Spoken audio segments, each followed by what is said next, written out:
Hi, my name is Sather. I'm from Indiana University School of Medicine, and I'm reporting today on the results that we have at Digestive Diseases Week here in Chicago. Our group is from Indiana University School of Medicine in Indianapolis, and our program is actually through IU Health, Riley Hospital for Children. The data we're presenting is about children 2 to 5 years old being better affected in a program that we have for pediatric overweight and obesity that actually is better as well in terms, we think, of screening for the younger age group as compared to the current recommendations that call for 6 and above age children to be able to have screening. This is important. Pediatric overweight is a very much increasing problem in the United States and probably also around the world from what I can collect in the research.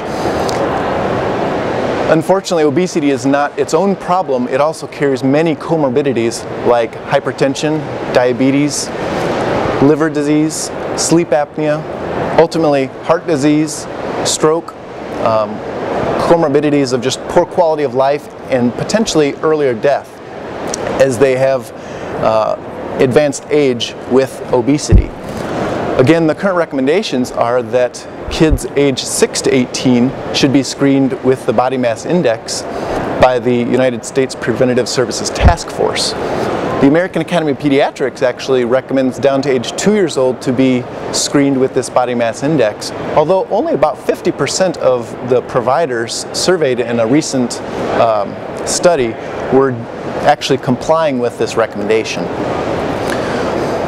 Our study hypothesis was that when we have younger ages addressed for body mass index being elevated, that we think that we can address the obesity and the related complications at a better outcome. We actually had 462 kids enroll in our program for approximately 21 months, completing around June 2010.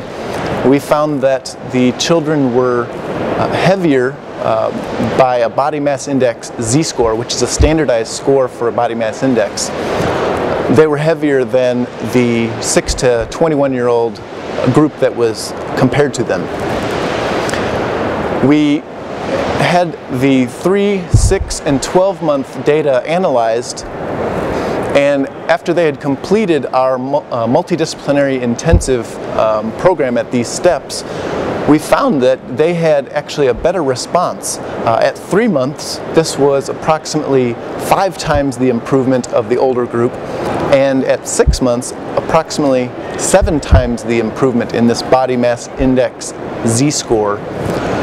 When we looked at the initial characteristics of the groups, they actually had similar amounts of elevated cholesterol and elevated liver function tests, which are a marker of non-alcoholic fatty liver disease. These data actually were assessed on completion at approximately 6 to 12 months and found that there was similar improvement also in the metabolic lab studies between the younger and the older groups.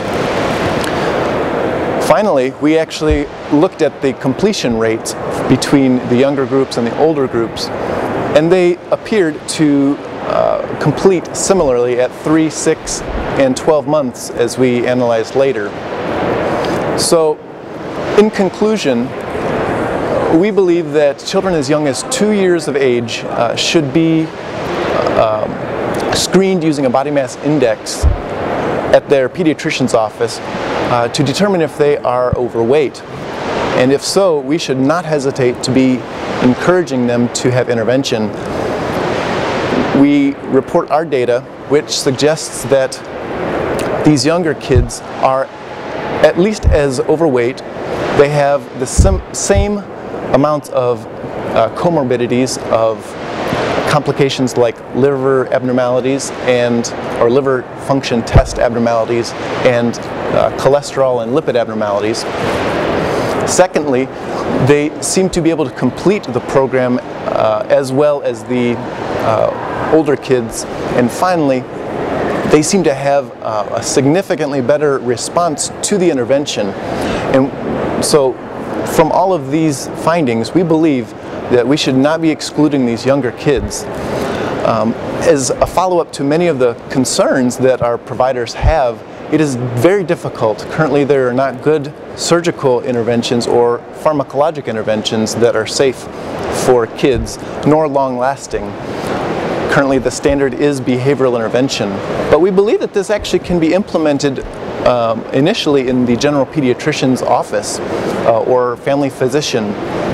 And a number of practical things that can be addressed that we have found do make a big difference include overuse of sugared beverages that can be reduced, the reduction in physical activity that should be approximately 60 minutes per day, the increased use of screens including TVs and DVDs and computers and video games and texting, which should be no more than 2 hours a day, if not less.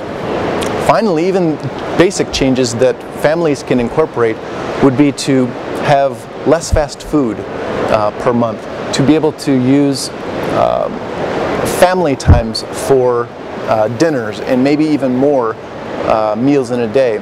And finally, to be able to keep structure within their household so that sleep is consistent with 8 to 10 hours each night, so that the kids and the families can continue in this very difficult behavioral change for the younger and older age groups.